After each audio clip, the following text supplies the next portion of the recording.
There we go. Welcome. Welcome, everyone, to Around Aretuza, a talk show aimed at showcasing the personalities of your favorite content creators. While this is primarily a team-based show, it'll feature people from outside every so often, but not today, as our guest is one of the four leaders of Team Aretuza. I think it's called a quadumvirate, if I know that. Apero. Hi. How you Yeah, doing? and soon to be owner as well, actually. Where Yeah, the yep. paperwork is happening. So There you go. Yep. scary stuff, but yeah. So how's that coming along? Oh, All the wow, straight in, huh? responsibility. Oh yeah, let's just go. You brought it up. Let's get there. Yeah, it's great. I love managing the team. It's awesome. I've been a member of Team Aretuza, I think, since 2018. I was actually recruited by Shinmiri. I guess he was the one who kind of gauged my interest and forwarded me on to Demorcus, sorry, for those who don't know. And so I've been a member a long time. We've been a quadumvirate. Was that what you said? A quadumvirate? I think so. I know triumvirate's three. I just assumed Yeah. quadumvirate I know is that one four. from Roman history, but Okay. a quadumvirate, I guess, since August. So I feel like things are going really well, and I love the team, and it's great to kind of expand the love in a managerial sense, I suppose, too. So Okay. Yeah, and totally. again, recently joined. It sounds like I keep sucking up, but appreciate all of it. The team is amazing. So yeah, we'll get this out of the way where we kind of, Cool, yeah. talk Aretuza is each other amazing. up. We got it. There you Okay. go. Everybody's in there. And Oh, you're amazing, and we're happy to have you. And yeah. thank you very much. All right. So how's your weekend going? What you been up to? Oh, yeah. Good. I think I've just had a week off actually from my course. So we had a big holiday this week, and well, a big holiday. I didn't go anywhere. I just stayed at home. But yeah, today we went to the zoo with my little one, and just I don't know. Yeah, it's been a lovely day actually. A really lovely day. What zoo is that? Leipzig. So I live in Leipzig. I'm Australian, as people can probably hear, but I moved to Germany about 5 years ago. Actually, almost to the day, 5 years ago. And now live in Leipzig with my husband and I was about to say baby daughter, but she's not even a baby anymore. She's a toddler now. So with my little girl. Yeah. Okay. So that's going to hit onto this. So what I know Australia is from Okay. the documentary Crocodile God. Dundee with Yes. Paul Hogan. And Mhm, also, that's not enough. okay, but also, there's one more major thing. Are you familiar with the Simpsons episode of Bart versus Oh Australia? no. Oh no. Don't do this to me. Okay, man. so here's the thing. So It's you are familiar terrible. with it? Yeah. Okay, We all so know it. I'm going to play, for those that don't, I'm going to play a short clip. Okay. And I want to get your analysis of how accurate this is representing. Okay, so this Okay. is a little background. Bart makes his call to Australia, charges up a ton of long distance, and then this guy calls him, and Bart tells him basically, right here. Hopefully this comes up. Okay. Away in Australia. Hey, I think I hear a dingo eating your baby. Yeah, well, ooh, oh, that's it. I'm gonna report this to me member of parliament. Hey, Gus, I got something to report to you. Okay, so he looks out his window at someone feeding pigs, and I guess that's his member of parliament. Okay. That's a bloody outrage, it is. I want to take this all the way to the Prime Minister. So now they run to a lake where a naked guy in an inner tube is drinking a Foster's Mr. beer. Prime Minister! Okay. Andy! Aye, mate. What's a good word? All right, so that's it right there. So basically, how accurate is that right there? Very inaccurate. It is? Yes. For one thing, we have an entire city built for our parliament that didn't exist before our parliament existed. So we have literally an entire, it's called the Australian Capital Territory, and Canberra is the city that is our capital. And so they're definitely not like on a pig farm. for Okay, one what thing. about... Secondly, can I Okay. just, sorry, there's one really keep important going. thing I have to touch on. Okay. We don't have Fosters in Australia. This is a completely foreign thing. Like, I think they were originally Australian, I guess, but they don't sell. You can't buy it in Australia. It's not a thing. Like it's And not yet- even for sale? No, you can't find it anywhere. It's not a thing. Really? not a Okay, thing. because I don't know of anything that talks about Australia that's not Foster's beer, and it's always Yeah. Foster's. And I've never met Yeah. an Australian, not that I've met that many, that actually don't think that that's like the worst thing they've ever drank. Yeah, it's terrible. I mean, that's why you can't buy it in Australia. We actually like beer. Why would we do that to ourselves? Because that's a big thing. All right, what do you think? Because I know there was one show that had like a Texas beer. Because there's always a one. You ever watch True Detective? Did you No. ever- Okay, so the first True Detective had to do Matthew McConaughey. He's from like Louisiana, but I don't it's know like who Matthew Texas. McConaughey is. Yeah, and he's from Texas, big Texan, and he's drinking a beer called Lone Star. And Okay. Lone Star, Texas. It's the Lone Star State. There's always that in there. That's Yeah. literally the nickname of it. And so Yeah. everybody's just like, oh, Texas, I'm gonna get a real Texas beer, and it's Lone Star beer. And I'm like, that is just the dredges of Texas Right. beer. And like, there's some that's okay, but I'm sitting there, it's like, man, that's what Australians must feel like with Foster's. It is. Is that what y'all are Yeah. known for? Is But Foster's beer. to be fair, I don't actually think I've ever tasted Foster's in my life. I don't think I have either. I don't. It might not even be. You know what? Now that I think about it, I don't know the last time I've even seen it at a store. It might not even exist anymore. It's just in this No, it's culture. definitely in the UK. It's definitely in the UK because the British are obsessed with this idea that we're drinking Foster's. I know that. And they also know us for Neighbours. Have you heard of Neighbours? No, just the Seth Rogen movie, but I don't think that's what you're talking about. No, Okay. there's like this ongoing sitcom. It's like, it's not as soap opera-y as like The Bold and the Beautiful, but it's like every single night at, I think it's 6 p.m. There's this TV show called Neighbours about neighbors and what all the suburban drama that happens, and they exported it to the UK. And so in the UK, Neighbours is like this huge hit for some reason, and they all know Neighbours and they all know Foster's beer. And like, I mean, we do watch Neighbours, but Foster's, I've never even tried it. So I mean, that's it. I probably shouldn't trash Foster's because I've never actually tried it, but I'm going to assume that it's awful. I mean, I think it's one of those. It's kind of a negative stereotype. Yeah. As if, like, another thing they brought up there, like the dingo eating the baby bit, like that was Yeah. much bigger when I was a kid, because I think that was the Yeah. 80s, might have been the 90s. You're testing me, man. Australian history is definitely not my strong suit, I have to Okay. be honest. But yeah, there was a whole thing about that. I know that much. Lindy Chamberlain, I think her name was. Oh, I don't know. Yeah, Okay. she actually claimed that a dingo ate her baby, and it was like this whole. She was in court for murdering her kid, and she claimed that a dingo ate it, and that was the thing, and it Yeah, became that like this just- generations long joke. But actually, I think they found at the end that a dingo did eat her baby, so I think she was actually right the whole time. Yeah, and again, like I'm trying to think of, like Australia, a dingo eating the baby would again be like in Texas, a horse like trampled a baby to death and be like, oh, of course a horse did. You Sure. all ride horses. So, okay. Again, thank you for indulging me on the Australian You're bit welcome. there You're in welcome. that sense. Okay, you said you studied ancient history, or did something with like ancient history? Oh, yeah. In high school, it was one of my. So, yeah, we get to choose our topics quite a lot in high school in my state, New South Wales, and one of the topics I did was ancient history. Yeah. So I Okay. mentioned that because we were talking about the triumvirate, I think. And I was like, Yeah. oh, yeah, So, I know what was this. your forte, or what was your favorite bit of ancient history to study? I loved ancient Rome. Actually, I really loved different religions, ancient religions. I found ancient theology very interesting. Like the mythology, like the Greek mythology, Rome mythology. Yeah, Greek mythology, Roman mythology. I was really into some Egyptian mythology as well.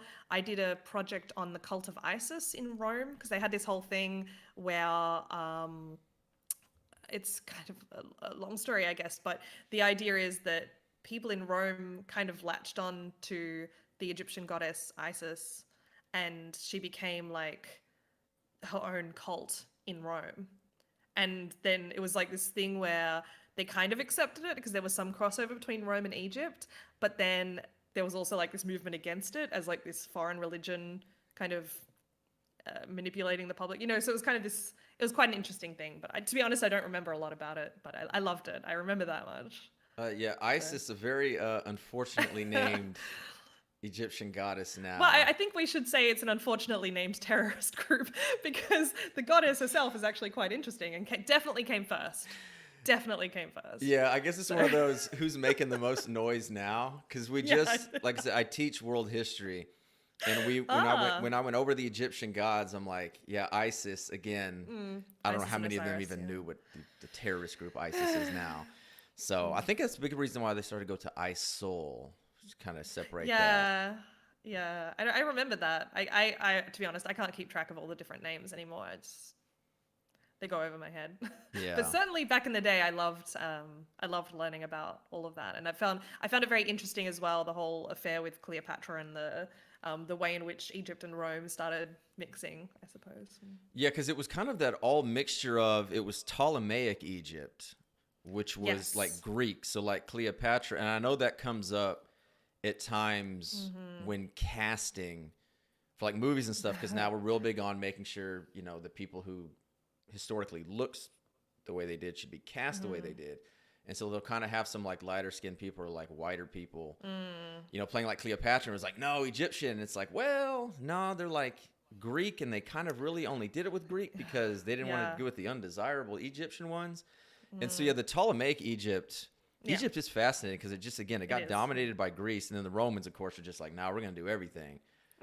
But like the Greeks, they were like, okay, you can kind of do your own thing, but you're going to speak Latin. You're going to do this, but by all means, do your own thing.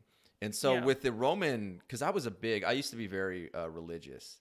Okay. And again, the religion history all tied together. Rome is the biggest one because Rome goes from pagan, persecuting all the Christians, to then adopting it and then being the reason why Europe is Christian and all of that in that sense. But then also, to me, and I don't know if this interested you much as well, was the combining of like the rituals and whatnot. Like Yeah, why it's really Christmas is in the interesting. winter, why they're all Yeah, around yeah. solstices. Yeah. Exactly. Yeah. No, it's really interesting. And I mean, still things like I think Christmas trees are also a hangover from that. It's a fertility. No, that's the rat. No, that's Easter. That's I think. Easter. Yeah. Yeah, the eggs. That's why we've got Easter eggs. Yeah, the Easter eggs, the bunnies, and you know, Yeah, that's definitely the for fertility obvious one. reasons there, and like the solstice. So yeah, that was Yeah. ancient history's pretty good there. All right, so this weekend also, did you do some casting in the tournament? No, not this weekend. Probably Okay. next weekend. To be quite honest, I haven't received a schedule yet, so I don't know. Okay. But certainly I've done a lot of casting this year, which has been really great. Yeah, so it's been really fun. So- As you know, coming from Gwent, so Yeah, and like, what was the big reason to like get into casting? What really drew you to that? I mean, okay, there are a few things. Firstly, I love Gwent, so that's pretty easy. As you may or may not know, I used to stream, and I can't really do that anymore because of time constraints. So for me, it's another way to kind of stay involved in the Gwent community, using what I like to think is my skill of presentation and entertainment. And then on top of that, I usually, or have usually, cast alongside Shinmiri, and we're just good friends as well. And so it's just nice kind of hanging out with your friend and talking about a card game that you love is always lots of fun. So I guess, yeah, a few different reasons. Also, I guess I like talking. That's a thing that I do. Yeah, that helps with casting because I was in college for a little bit. I was a broadcast communication major, and Hey, I worked kind of at, like me. Yeah. Oh, that what you were?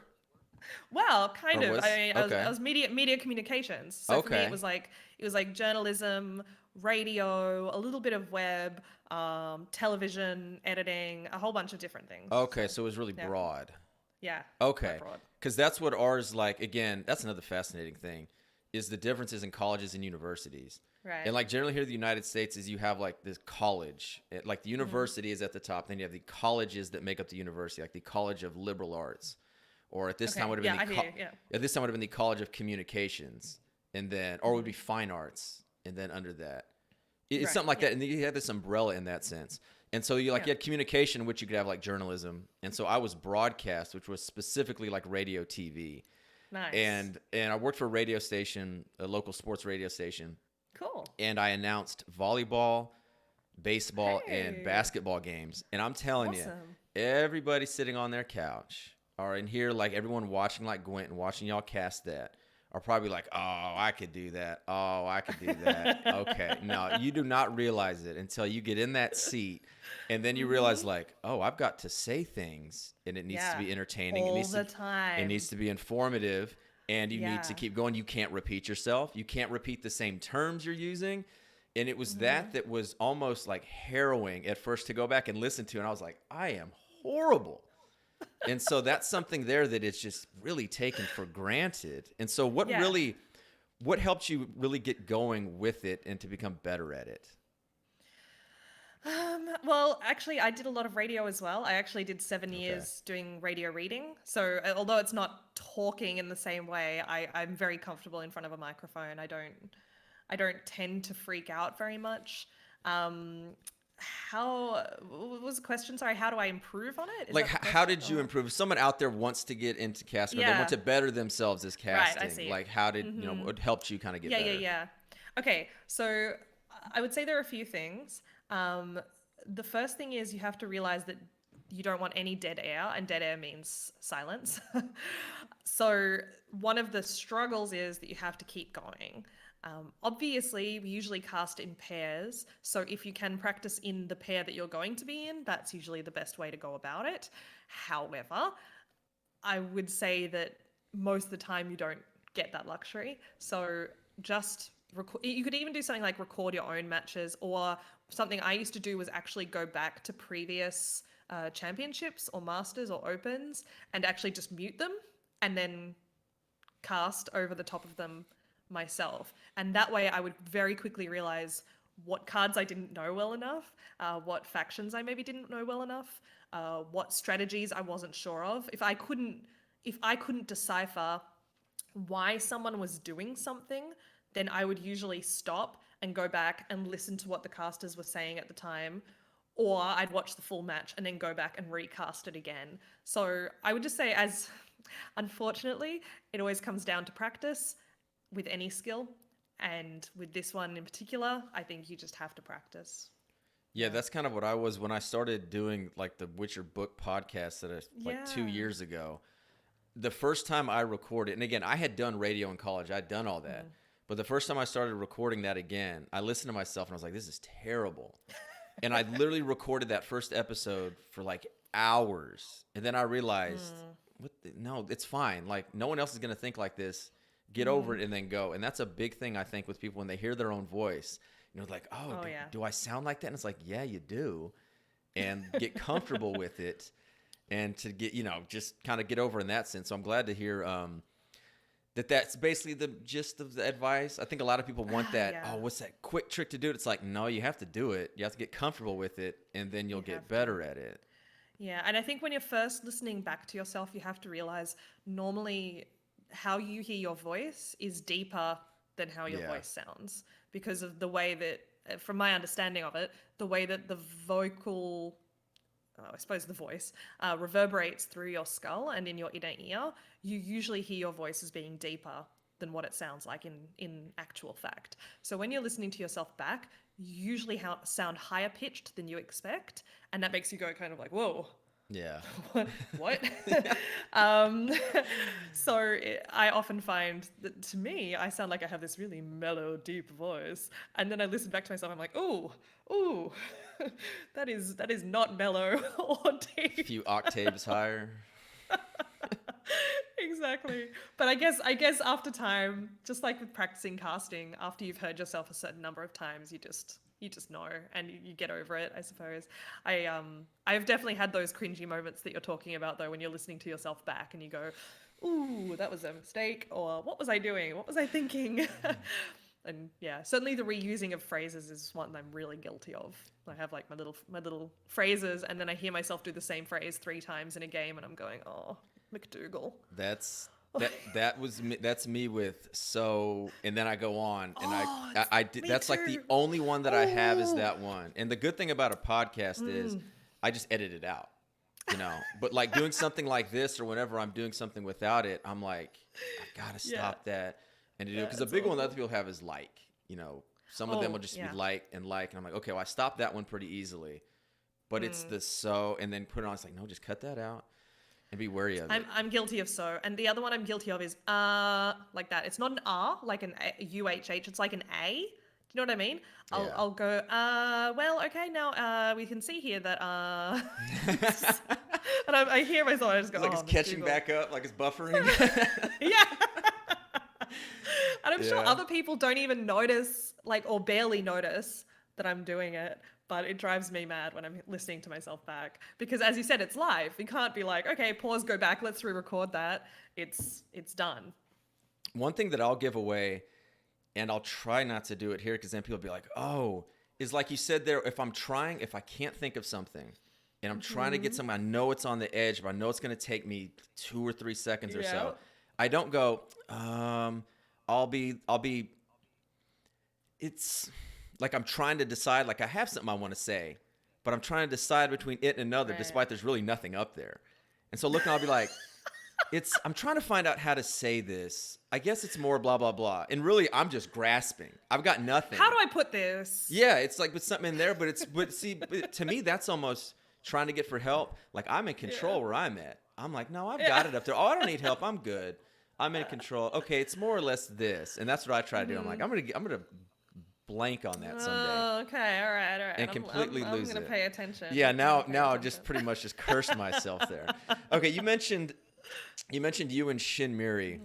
Yeah. Okay, y'all two, and I think it was Shin Miri first, were the first people that I ever subbed to on Twitch. Oh. Because I remember this would have been, because it was when I started playing Gwent, and I've never played any other card game. I was never into Twitch, didn't know anything about that, but I'd recently left my college coaching job, and so I didn't have a job. And I was like, you know what? I need a game that's, not too expensive that I can just play for the hell of it, have some drinks, whatever, chill at night. I was like, oh, I love The Witcher. Oh, that's right, Gwent from The Witcher 3, the card game. Yeah. So I started playing it, and I remember Shinmari because he was the first person that I ever saw streaming it. And I don't even remember how many viewers he had. It obviously wasn't nearly what he has now. But I remember him just saying, oh, yeah, I used to have a job. I quit it to do this full time. And I was like, oh, good for him. He's informative. It's entertaining. It's really helping. He's a new player. And I subbed to him. And then I remember, because this is back when, and I'm stepping on tricky ground here, but I used to be on Reddit a little bit. Me too, yeah. That's all that to say, like, on that aspect there. Okay. And so just putting some stuff in there about Gwent, you responded. And I remember just saying, like, hey, I'm brand new. What's the fun deck to play? I like Scoia'tael. And you gave me a suggestion, and I said, oh, these are the cards, blah, blah, blah. You probably don't remember, but this tells you the time period. You recommended the deck to me, the Brewer coin flip abuse deck. Oh my god. You recommended that deck, and I was like, this deck's awesome. I keep winning. And I think about that now, and I'm like, that was one of the most hated decks of all time. And I'll always remember that because you suggested that to me, and I played that because I only played Scoia'tael at that time. And so that was something there that was just really cool. That it was y'all two that were the first two. I thought you were going to say, like, you came to my channel and I was dancing to Britney Spears or something, because I also did that a lot. I don't remember that. But your story is way more wholesome, so let's roll with that. Let's go with that angle. I love helping newcomers to the game, though. Seriously, like, I'm so chuffed to hear that.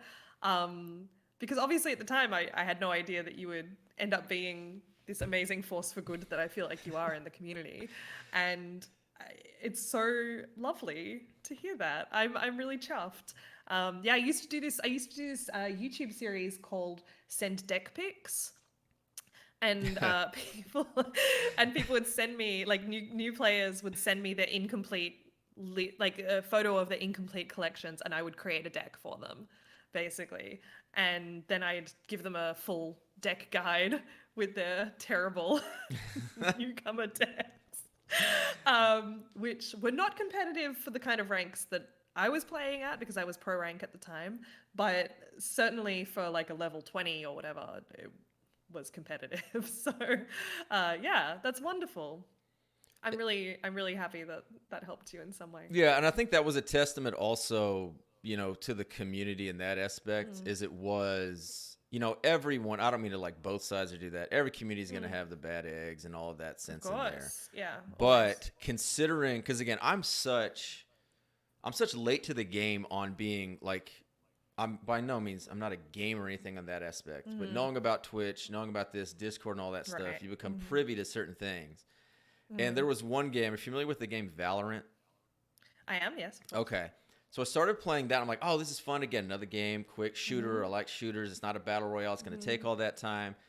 And I became very accustomed with the entry level into that, like League and all these others, even like COD. And I was like, oh, I played Call of Duty, yeah. like 18 Yeah, me years too. ago when that came Yes. out. And then just looking at some of these, like the communities are like, oh, that's just toxic community. I'm like, well, what do you mean? Like there's aspects like, no, it's just a toxic community. I'm like, well, how can it be a toxic community? Why are people in it? Are people willingly participating in this? And it just was like, oh yeah, League. And I remember playing this game, Valorant. Yes. And like I was good at times, and other times I was terrible. Of course. And someone's just like, hey, where'd you come from? I'm like, is this about to be like a racial thing? And I'm like, I'm from Texas. Like I don't get it. And they're like, no, like, are you from League? Are you from what's the other riot? What's League? Not Dota. Dota? Are you thinking Is Dota? that what it is? Okay. Yeah. And they're like that, and I'm like, you talking about League? I go, no, I haven't played any of those. And they're just like, oh, and they just started this just horrifically vile stuff, and then got in this other guy, and they started saying the like worst things, and I'm like, do y'all know each other? Like, no. I'm like, damn, this is terrible. So this was on voice or This was in chat? no, this was voiceover. Yep, just we were on the same team playing in there, and I guess someone was from League, the other one was from something else, and then they just, I mean, the worst stuff. And then I'm sitting there like, I think I just want to leave. At first, I started like just kind of needling them, and then I was like, I don't kind of want to be a part of this anymore. I'm just gonna leave. And then I kind of talked to some other people, and they explained to me about, oh yeah, League is so and so. And I'm like, that is just wild to me. Yeah, I play League, and I always mute all. It's the first thing I do. First thing I do when I join the game is /mute all. You also have a very different experience with, obviously, woman, in that sense there, of hearing, because again, I've been other games, Fortnite and all that, you hear a high-pitched voice, woman's voice, and all hell breaks loose, and it's just like, people, what the hell? I had that, so with League, I don't have, they don't hear my voice, so that's good. But back when I played Call of Duty, when I was in my early 20s, that was definitely a thing. And I played mostly with my roommate at the time, or I should say flatmate, and that was very frustrating because we would play together and he could say whatever he wanted, and I would only speak if absolutely necessary, because I knew that the questions would come through, and of course I got a lot of friend requests and things like that. Luckily I didn't ever get anything what I would classify as abusive, but certainly I got attention, I would say, to put it in a nice way. I'm sure it was attention well wanted, wasn't it? Not at all. No. Because that's what you're trying to do. Oh yeah, let's go meet some people. Yeah, I'm gonna go play Call of Duty Black Ops because that's what it was back then. Yeah. Go play Call of Duty Black Ops to pick up. Like, no, thank you. I've got other ways for that. I suppose there are some, love stories. I guess I'm sure of people meeting like that, but I don't. I don't know. But I don't think it's gonna be on Call of Duty open. Just in a random game, is it? It's going to be in World of Warcraft or something like that, where you're a bit more relaxed and getting to know people, I guess. Yeah. Again, it's. I've never played World of Warcraft. I'm just guessing, but I would be surprised if there weren't marriages from World of Warcraft. Oh yeah, Must be. God, there was one. Speaking of this, do you remember hearing about the World of Warcraft, the funeral and the trolling the funeral? No. Okay, so this again. Let's see if I can remember this correctly. Do I want to know this? Yeah, let's talk about it because we're talking about the toxic things. And I hope I remember this correctly. So I'll be zen. I assume it's clans, what they're called. I'm just going to call them that. Yes. Whatever. Okay. So there was somebody who was very popular in this clan, and well-known clan, I assume, and they died. They died of cancer or something like this. Okay. So their clan. And I'm going to smile. It's not. So they had this funeral. And that online funeral in World of Warcraft, in which they invited everybody in there, and it's like, oh, okay, this online personas. They knew him through there. It's very sweet. Well, I think they did it on a PvP server. Oh. So this other clan decided, hey, everybody's having this funeral. They're obviously not going to be ready in that sense, and I don't know. They might have if it's an RP one, they might have been like, hey, it's a funeral, no weapons, so nobody attacks. So they basically just attack this funeral. Oh my god. And just kill everybody in there. And I mean, this had to be like over 10 years ago, like maybe when it Wow. first started. And it's just one of those there where I don't know how to do it, but like people, because again, it's kind of in a way humorous, but at the same time, like, these people are having like a Like, come funeral. on, like, guys. God, like, guys, you can Come on, grieve guys. and you control, but like, you just crashed at like a funeral. yeah, like a funeral in that sense. And I don't know. I never looked up to see if anything happened to them. I figure that's something they'd probably get banned for, but then they might be like, "Whoa, it's a PvP server." So I don't know. Mercifully, I don't know, but nothing it's- like it's that. not great. Yeah, mercifully, nothing like that can't really happen in Gwent. I was gonna say, what are they gonna do in Gwent? Like, You can't like oh, rate. Yeah. friend challenge you. Like, oh, okay, that goes in cool. where my friend things go because I don't know where they're at and I don't get that many of them. I'll look Yeah. in and be like, "Oh, friend request. Oh, that was from like 2 weeks ago." So, Yeah. yeah. I remember when I came back to the game because I took a lot of time off, and when I came back to the game, I had something like 40 friend requests that I just never answered, and I was like, oh, I should probably do that. So how long were you away on that break?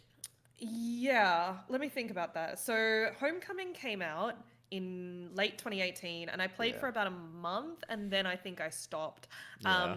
It was a combination. Yeah, we know, I hear yeah. what that means. Yeah, I yeah, hear. yeah. I get it. I get We it. all know. It was partly that. It was also partly that I was pregnant at the time. Okay. So I was also not exactly feeling my best, and I was actually pregnant while living in an Airbnb on the opposite side of the country to my husband and our actual apartment. So it was not maybe the best time for me. No time for Gwent. and yeah, I wasn't really feeling Gwent at that time. I was kind of being really super pregnant, I Yeah. guess. I don't know how to describe it. But certainly I was, just working and keeping my head down, and the internet down there wasn't great. I say down there because what I should mention, I said I was living in an Airbnb. I was actually living in an Airbnb flat that was actually the basement of a family home. So when I say I was living down there, I mean like down in the basement. So you were living in a basement. I was a literal basement dweller. Super pregnant by yourself On the opposite side of the country to my husband, yes. and this is Germany, I assume. Yes. Okay. Why? Work. I mean, what else would it be? It's always work. I had a contract with Hessen State Theatre. I was working in the opera chorus there. And I was, I suppose, in Germany, I think it's, God, now I'm testing myself, 6 weeks before your due date, you have to stop working, right? But my due date wasn't until May. And my husband's new contract in Leipzig, which was on the other side of the country, started in August of, the year before that May. So he was already over here when we found out that I was pregnant. And then I suppose I had to keep working my contract until my time came to finally be free to move over to Leipzig, where we were setting up our permanent apartment, which is around me now. Okay, so you said a couple things that are just short-circuiting my brain here. Okay, yep. The next one that did, and I don't know how much I heard after you said it. So 6 weeks before your due date, Yes. you have to stop working? Yes. Like that's a government thing? That's a government thing, and you get full pay. Okay. You get full pay 6 weeks before your due date, and 6 weeks after your due date is paid for by your employer. And then after that fact, you have the right to government paid maternity leave, which is actually called parental leave. So actually men and women can both take it. It's irrespective of gender. And that is at 66%. If you take it for 1 year, it's at 66% of your previous income, with a cap, of course. If you're a millionaire, you're not going to get 66% of your income. But for most people, you would get it. Okay, so I'm gonna again that's Yeah. something that I can't comprehend that. I literally cannot comprehend that because I'm sure you know, but can you guess how much paid time off is guaranteed in the 0. United States? Yeah, 0. It's I not know. guaranteed at all. It's by your Yeah. employer. Yes. And again, even then, okay, See, now I'm gonna have to switch And out you this. can apply, and here's the thing, if you get a cesarean section, I actually know quite a lot about this. If you get a cesarean section in the States, you can apply for disability leave, which is guaranteed, but Really? that's only 4 weeks long. In the It's U.S.? only 4 weeks long. I think so, yes, but it has to be under disability. And it's like, I think there's some sort of limit on that as well. And employers officially can't discriminate against you based on that, but they kind of will. Yeah, they just again, if you're in a right to work state like Texas, they don't have to Yeah. give like a reason, like Right. that you cannot be fired for race, gender, and all that stuff that's covered. But they don't have to give you a reason for it. No. Like they can just No. find the thing and be like, oh no, that's it. It's really hard to fire someone here. Yeah. Actually, it's really hard. Okay, really hard so- to fire someone. So can you go back to work? After 6 weeks, yes. No. Oh, so like once you have the baby, can you go back to work like the next day? No. How long do you have to not work? 6 weeks. 6 weeks before, 6 weeks after? Yeah. Again, that's good. I'm not sighing because I'm like, oh, you dumb Germans. What are y'all? I'm just. I understand. I understand. It's Yeah. so again, like I said, I need to Yeah. go grab some whiskey. I don't drink when I'm depressed. I just joke about it. But Yeah. now I just want like a drink to just. I can make you a pina colada. Do you want a Nah, pina colada? I'm not too big on pina coladas because that's coconut, right? Oh, yeah. See, that's the thing. Brett. I'm born in Hawaii. I'm literally born in Hawaii. And Oh, I didn't know that. Yeah, Great. and I don't like coconut. Hmm. Yeah, pineapple's okay.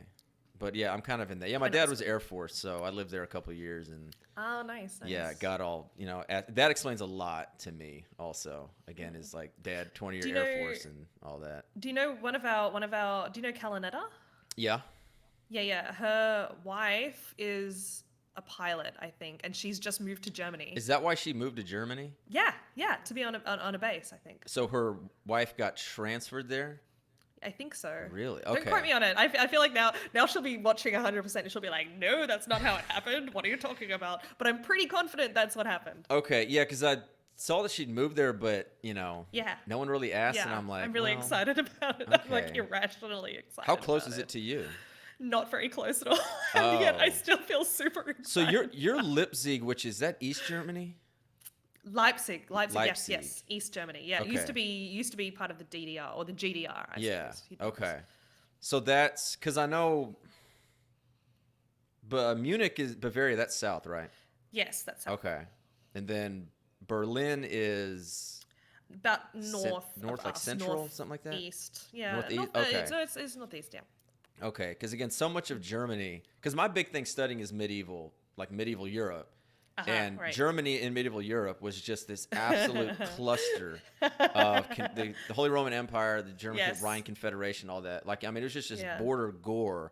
Like, there was no Germany, obviously, there was no Germany of its sense, until the 19th There's century. really. Charlemagne over in Aachen, and Yeah, and that's the thing. You Yeah. have like Charlemagne, Holy Roman Empire. Then it's like, yeah, well, he was kind of like Frankish, and it's like, oh yeah. Then you start getting into all of that, where it's like the French, Yep. the Germans, and it's just mishmash and all that. I've been to his palace in Aachen. Okay, it didn't Yeah. get destroyed in World War II. I don't think so. No. Okay, because It's pretty much it. it was the cathedral got destroyed, right, in World War II. Okay, now you're testing me. I'm Okay. not sure. Okay. All I know is that I've been there and I've seen like some pretty cool rooms. Okay. Because yeah, obviously So- the United States bombed the shit out of Germany in World War II and did not the Brits, care, yeah. and the Brits too. Yes, they did not care about historical No. or at times civilians. No. But yeah, all that and Dresden, obviously, the big one Yeah. there. Yeah. In That's that near sense. us actually. as Oh, it well, is. yeah. Okay. Well, I mean, I'd say like I think it's about an hour and a half drive from us. Okay. Because yeah, if they're transferred to, I mean, there's obviously one big, well-known American base in Germany.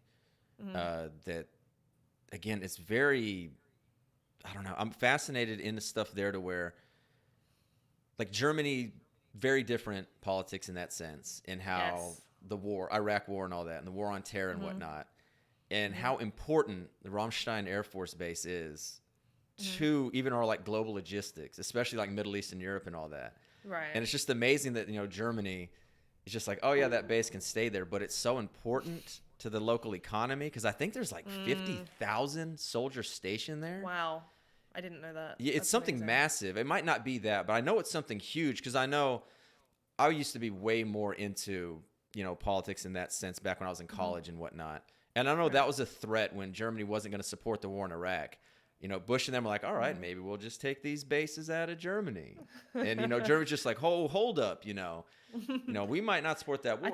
We're capitalists too here. Yeah, and I think they actually just announced that they're going to actually close some as well in Germany. But to be honest, there's a huge movement here to close them as well, because it's kind of like the reasoning for having them, it's like a hangover from the Second World War. Cold War, yeah. It's from the Cold War. It's okay, sorry, I stand corrected, yeah. Yeah, like it was, the Warsaw Pact, the Cold War. Okay, right. Obviously, East-West Germany, Berlin was, ground zero. Because despite the horrible things the Germans did in World War II, and yes, they were horrible, they still looked at it and was like, okay, this is the second most populous country, I believe. I think France is the most populous. But then they looked at it and they were like, well, these Germans know how to work. Boy, do they know how to work. So, yeah, they were Nazis, but let's take all these good ones. Okay, Russians, you have those, Soviets, and we'll take these. And then it just becomes, okay, who can do it, whatever it is. I mean, even right now, Germany is, they're damn near like the leader of the West because of what the U.S. has done the past 20 years. We've tarnished, everything down. And again, I'm someone that's, I've said I believe every United States president since basically FDR is like a war criminal. So I'm not saying there's ebbs and flows. Like pretty much, yeah. Google CIA. Look at the Central Intelligence. I believe you. Yeah, look at the Central Intelligence Agency, totally. And then the president. Anyway, that's a whole other thing there. And so again, like with Germany in that sense, because I've always said that too. It's like we have all these bases in Europe, but now, like you said, it was a holdover of the Cold War, but now the war on terror. Now there's all that refueling, because I know that's a big stopping point of coming back from the Middle East is they stop in Germany, stop at Ramstein, and refuel, do all that, and then they come back over. Right. So something to me is like it's almost too big to fail in that sense. But I don't know. Maybe they're smaller bases. Yeah, they're trying to get rid of. This is not. I've got to be quite honest with you. Not a topic that I have any knowledge about whatsoever. So I'm very interested, but I don't know. I lived in Nuremberg when I first came to Germany, and I know that there's a base near there. And then I lived in Wiesbaden when I worked at the opera, and that also has a base. So all I know is that every West German city I've lived in. Like everyone's like, oh, and as you know, there's also a U.S. Army base here. And I'm like, okay, I didn't know that, but all right. Do Germans? And apparently, yeah, sorry to interrupt. No, go ahead. Apparently, you can buy fast food, like American fast food, on base, and you can only get into the base if you're an American citizen. So you can't. So like, if I wanted, I don't know, can you name what's an American brand? I don't know. Fast food. Sorry. Like fast food. Yeah. Oh, like McDonald's, Wendy's, Burger King, Subway. Wendy's. There's an example. Wendy's that okay. doesn't exist in Germany as its own thing. Oh, okay. Right? But you would be able to get it if you lived on base. Just homesick, I guess. Yeah, because it's officially American soil. So they can have like... That's true. Yeah. Yeah. God, okay. That's all I know about military bases, is that you can get the fast food that I would otherwise eat there. God, I guess I didn't even think about that. Of course, it's American soil in that sense, because I don't know. Yeah, that's America, and it's just weird that like you had World War II, you have Japan and Germany in absolute ruins, and then here we are now, and it's like, yeah, those two countries are so much better off than anybody that's not like Scandinavian, because Scandinavia is like up here, but I guess if you still have that like. Again, that capitalistic enterprise in that sense. But yeah, it's like Germany, and it's like, yeah, no one like faults Germany. I don't know. I get depressed thinking about other countries, especially like your industrialized European countries. Sounds like you just need to move here, man. Well, and like I've said before, yeah, got the whole fiance thing here now. That whole thing, yeah. That whole bit, but I've told her time and time again. I don't know if she's ever going to listen to this or not. I've said time and time again, if there was ever an actual way to basically leave in that sense, I would take it just for the experience alone. But like I said, pretty much, when I tell people, I half joke, I'm like, yeah, if you need someone that can teach history or coach basketball, that's about the only thing specifically I can do, American history in that sense too, if they want somebody, a real live American, I don't know if that really matters, if they want a history in that sense. But yeah, no, again, it's utterly depressing when I look at countries like that actually care about its citizens and whatnot, and then you have There's one thing to not care, and there's another to actively go against the citizenship. And Yes, I we hear you. have that here, and it's worse amongst some political parties, but as a whole, like Yeah. it's as a whole. Pretty prevalent, yeah. Yeah. I have to say, I like one of my pet hates at the moment is what's happening for Australians right now with COVID. So the Australian government has this rule. So firstly, okay, if you come back into Australia, you have to quarantine for 2 weeks. That's pretty standard, right? The difference is in Australia, you have to quarantine in a hotel room that the government puts you in. So you don't get a choice of where it is. You get put there. You get out of the airport, you get put on a bus, you get taken to this hotel, you go into this hotel room, you stay there for 2 weeks. And guess who pays? You do. You have to pay You it. pay like $2,000+ to stay in this hotel room for 2 weeks. Apparently, the food on average is not good. Like it's not high quality stuff. You don't like some of them don't have windows that open, so you're sometimes not even getting fresh air or sunlight, like direct sunlight. And then on top of that, what they did because they were so worried about new outbreaks. They've now limited the number of people who can enter Australia. So each airport has like a quota of how many people can enter. So I think if I must be wrong about this, but my memory is telling me it's about 400 or 450 at Sydney Airport. Now, if you think about Sydney, like Sydney, for those who don't know, has a population of, I think it's about 4 million. More than 4 million. So to limit it to 450 people coming in each day, it basically makes it almost impossible to get in. Yeah. So flights are being cancelled all the time. So you can be an Australian citizen trying to get back to Australia, and not only do you have no right of re-entry, when you re-enter, you have to pay $2,000+. So we have all these people who didn't go back to Australia early on during COVID because they thought, oh, I have a job here, I have a life here, overseas, wherever it might be. Maybe they even have a family there. Then COVID kind of happens, they lose their job, for example, and then they go, oh, well, I guess, I don't have a job now, I should probably go back to Australia. Tough luck. Flight after flight getting cancelled. I've seen people who have had 6 flights cancelled and cannot get back. And Amnesty International have actually put out a thing saying this could be in violation of human rights because as a citizen, you have the right to re-enter your own country. And right now, we don't. And actually, on top of that, I'm pretty sure you also can't leave Australia without getting explicit permission from the government right now. So it sounds that sounds very American in all that sense there. It's just awful because I mean I know it's really like dark, but I often think to myself like, what happens if my mother gets sick? Like, what happens if I need to go back to Australia for something like that? Like, how do I know that I'll be able to get there, or that I'll get permission to enter, or that I'll even if I do get in there, I have 2 weeks I have to be in a hotel room. How do I know I'm going to get out in time to see my mum before she passes away, for example? Like, there's no guarantee. Oh yeah, there was a lot of stories of that. I know early on, back in May, April, of people just not being able to get certain places, or they get in. Yeah, but see, that's the thing. It was May or April, right? Yeah. Oh yeah. Well, see, and it's still going now for us, and I'm going like, I understand. Like Australia's numbers, I'm saying like a lot now. You see, I'm getting like as I get the more angry I get, the more likes come out. The Australia and New Zealand are islands, right? It gives them a benefit when it comes to fighting things like this. But they have extremely low numbers right now. Like extremely, I think it's something like between 20 and 40 new cases a day, right? It's extremely low.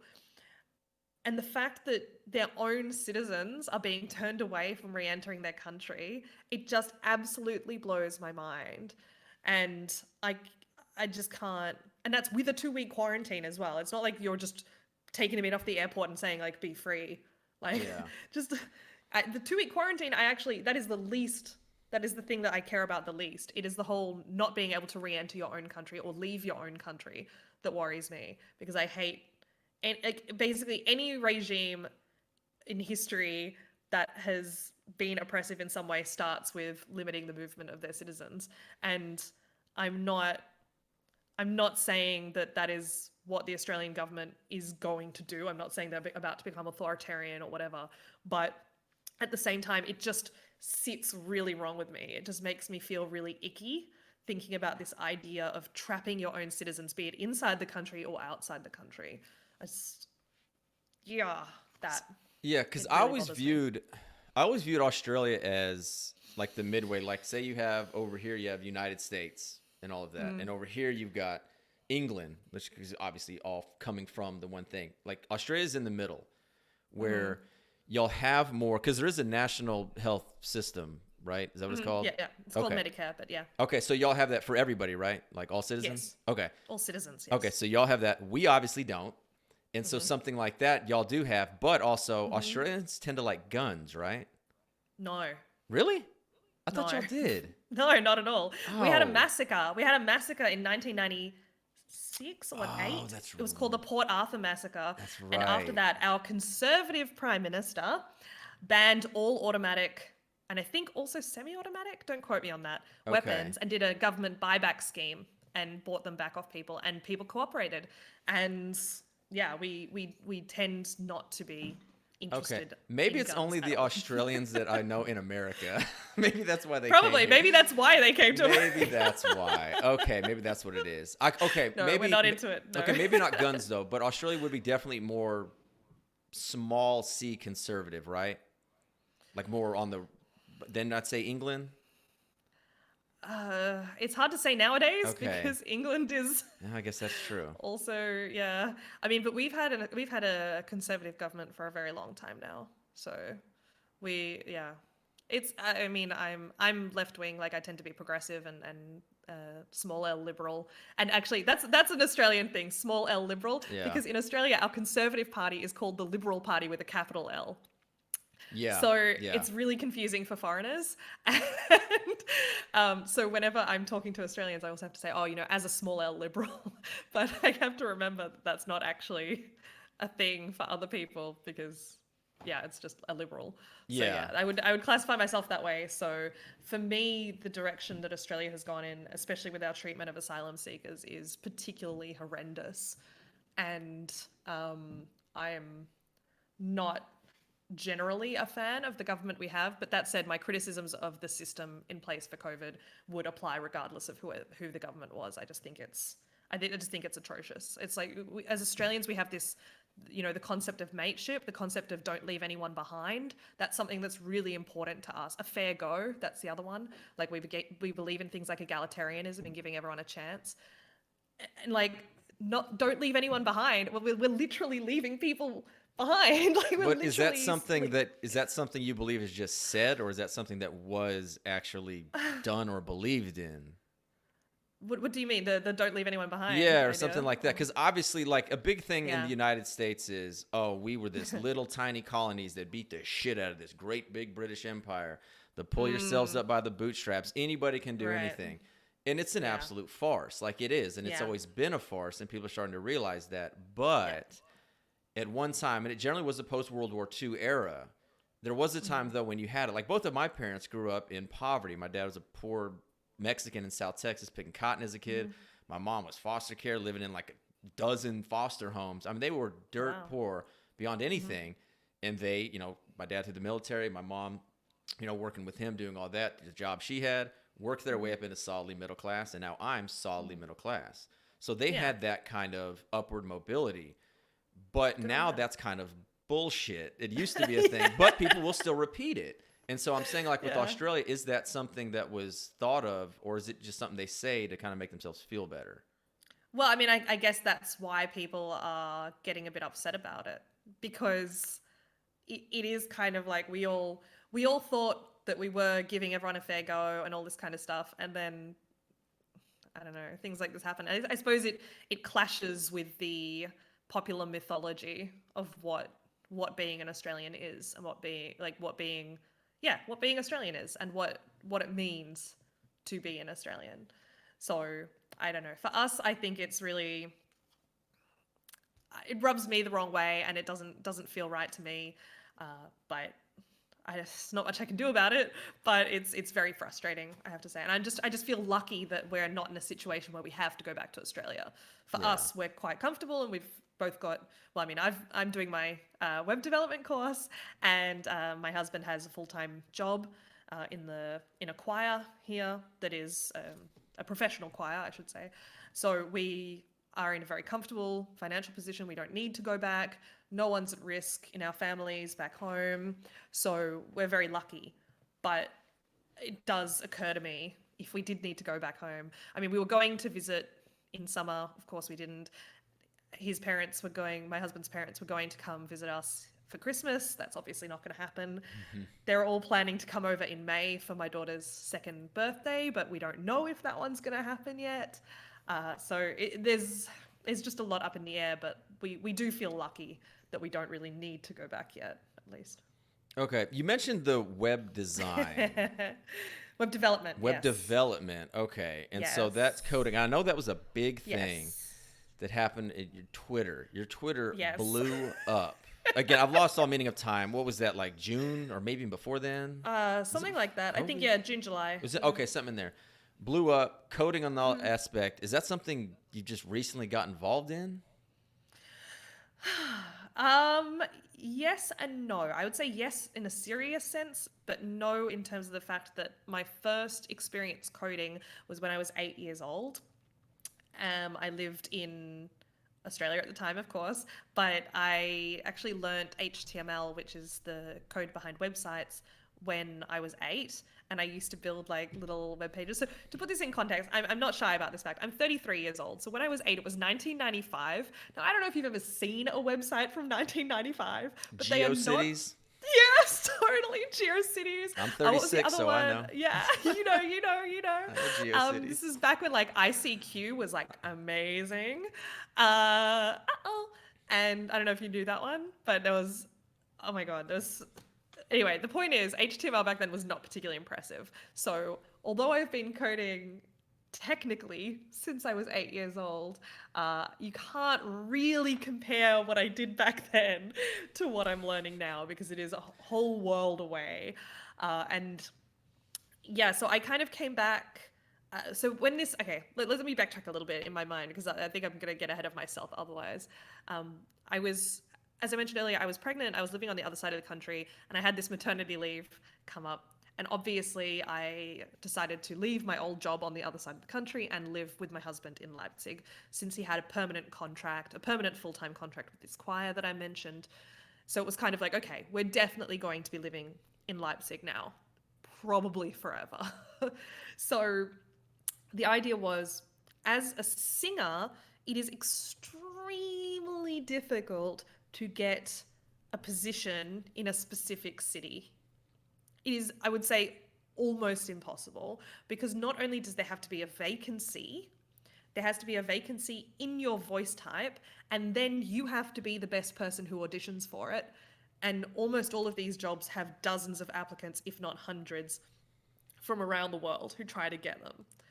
So the idea of continuing to be a singer in Leipzig was almost impossible. And on top of that, there had been some things about singing that hadn't been sitting, I don't want to say sitting well with me, because it was lovely, but there were things that made me realize that long term it might not be for me.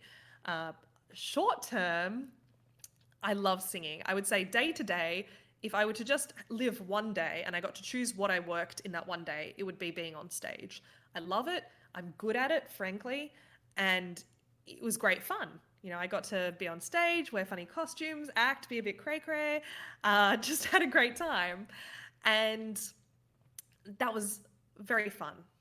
But long term, I'm a very ambitious person.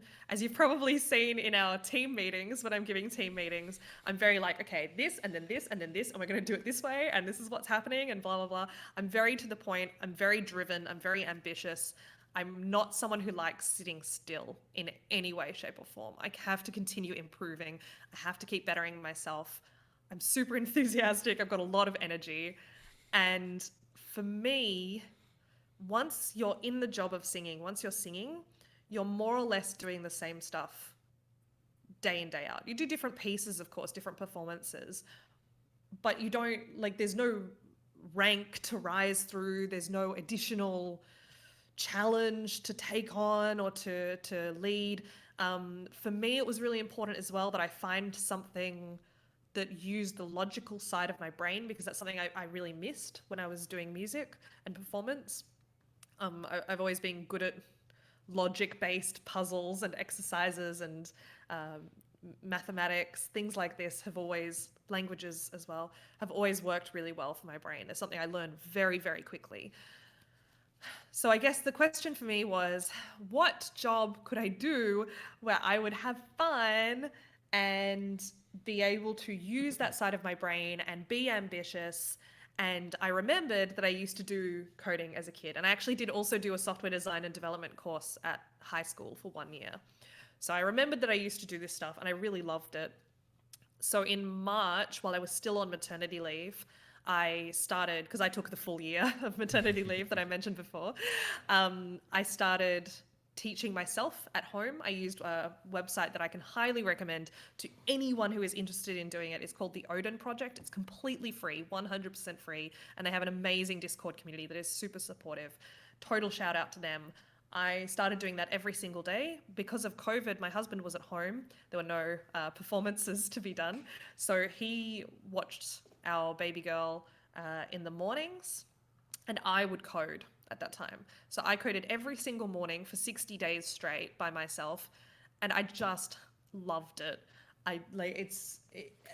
I'm very, very passionate about it.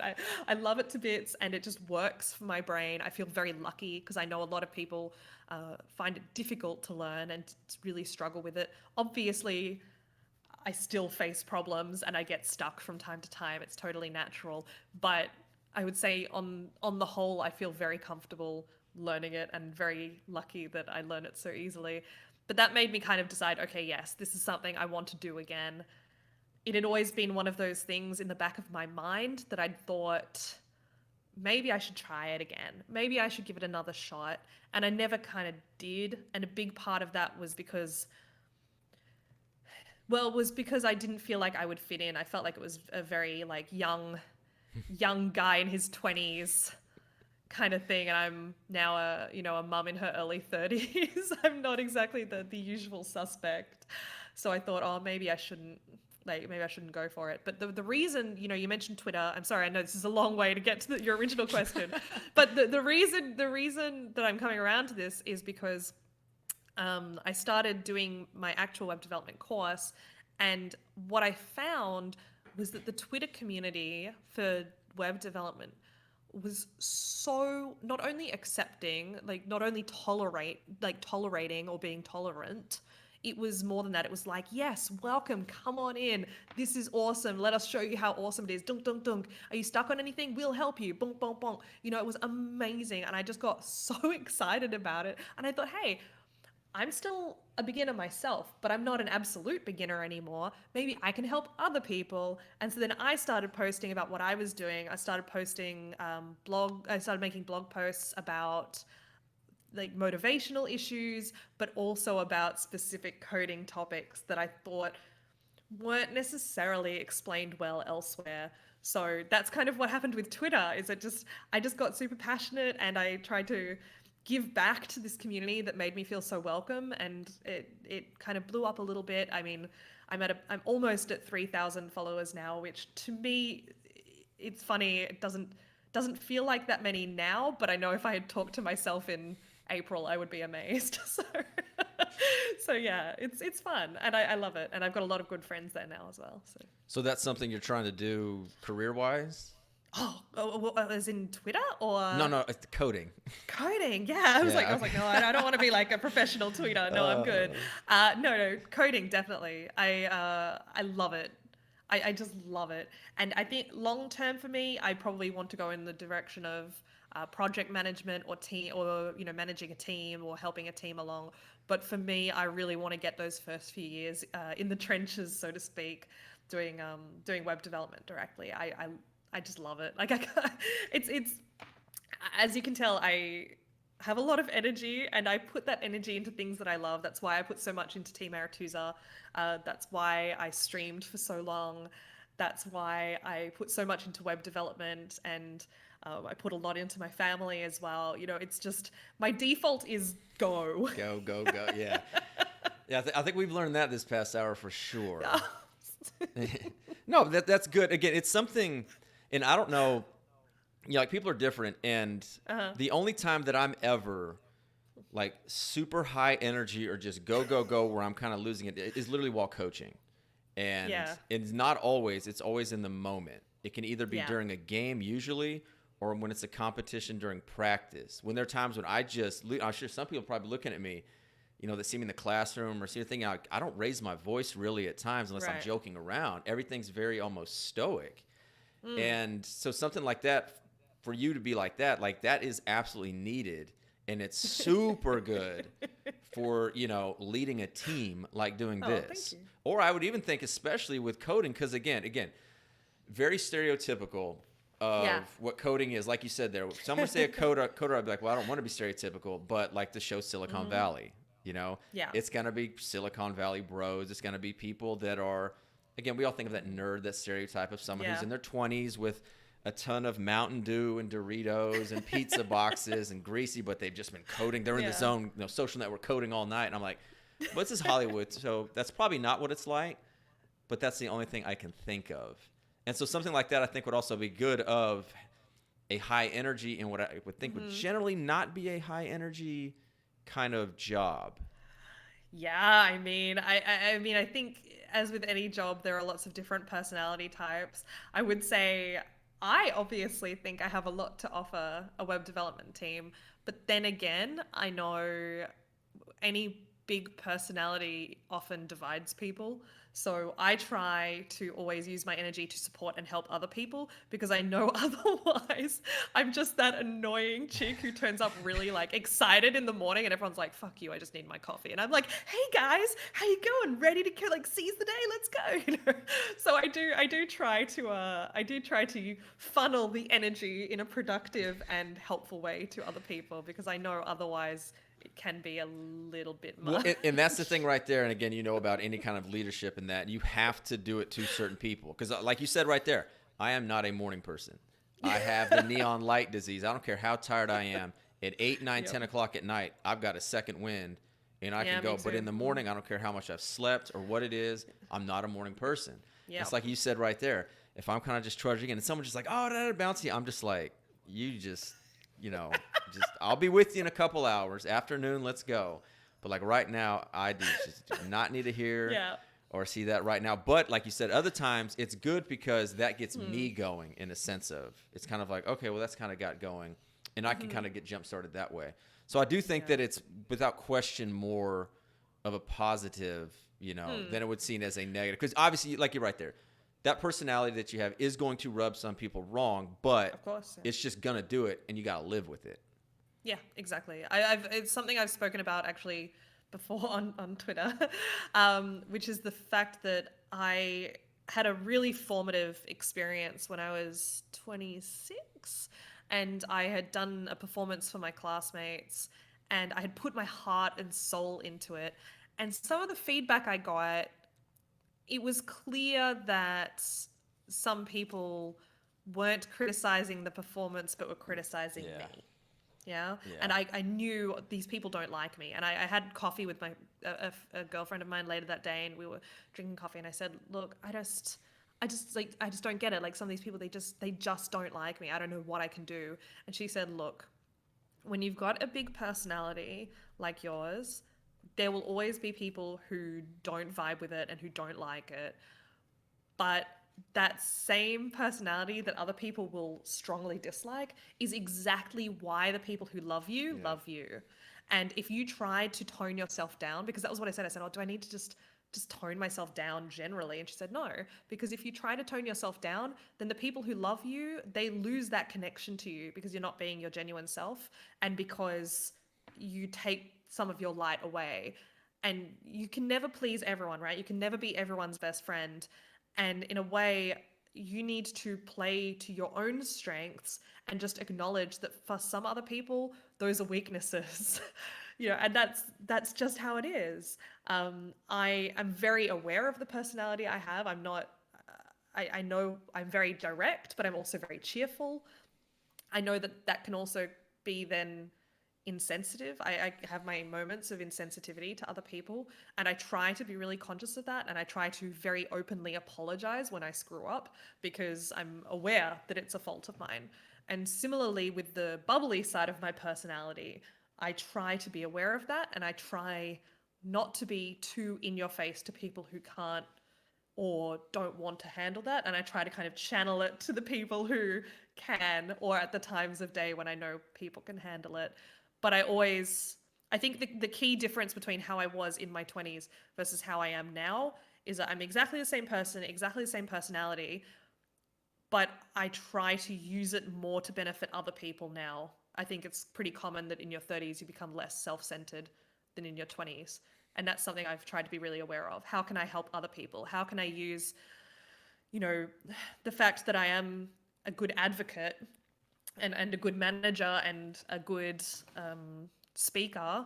How can I use these skills to actually benefit other people? So when I mentioned earlier that long-term I want to go into project management, there's actually a role called Scrum Master, which sounds really weird to people who aren't in that world, but it's like project management, but you're also acting as an advocate for the developers who are in your team. And that's something that I think would just be a dream job for me, because in that situation, not only do I get to keep being a web developer and kind of stay in that coding zone that I love so much, but also I get to speak for personality types that might not otherwise be comfortable speaking up for themselves. So yeah, that's my long-winded way of saying, yes, I have a big personality, but hopefully I'm using it in a good way now and in a better way than I used to. That's my goal. That advice was perfect, and I think a great way to put a bow on this, because I've taken up enough of your time there. I know you got some plans tonight, but I'll be honest with you, I really have to go to the bathroom because I drink a lot of this water, and I'm like, okay, I mean that. So again, thank you very much for coming on, for being the first guest on here again. Well, thank you. I feel like we could talk for a lot longer if we needed to, but like literally nature calls. Well, it's not just that, but like I said, I want to keep these to a certain amount, and there's literally three or four more things that I want to talk about. But like I said, it's all good. We're not going away anywhere. Come back on another time again. Yeah, I was gonna say we'll chat again in a few months. Yeah, see how we go. And again, to hit on the show for others out there, this generally going to be interview format like this, but there's going to be other things. Like I want to do some kind of like game show things in there. Yeah, it's pretty much just going to be a show about everything and nothing, to get my inner Seinfeld on in that sense. So everything in there, if you watch this on YouTube or the podcast, all Apero's contact information will be down there. Follow her on Twitter. And then everything, the Discord, Team Aretuza has a good public Discord in there. That's it. Yeah. A lot of information, a lot of good stuff coming out from the team. And thanks for everybody joining in the chat. I see y'all in there. So that's going to do it. Apero, any last words? No, I would just say to everyone, just be yourselves, love each other. Yeah, I think that's the main thing. Perfect. All right. Bye, everybody. Thanks for joining.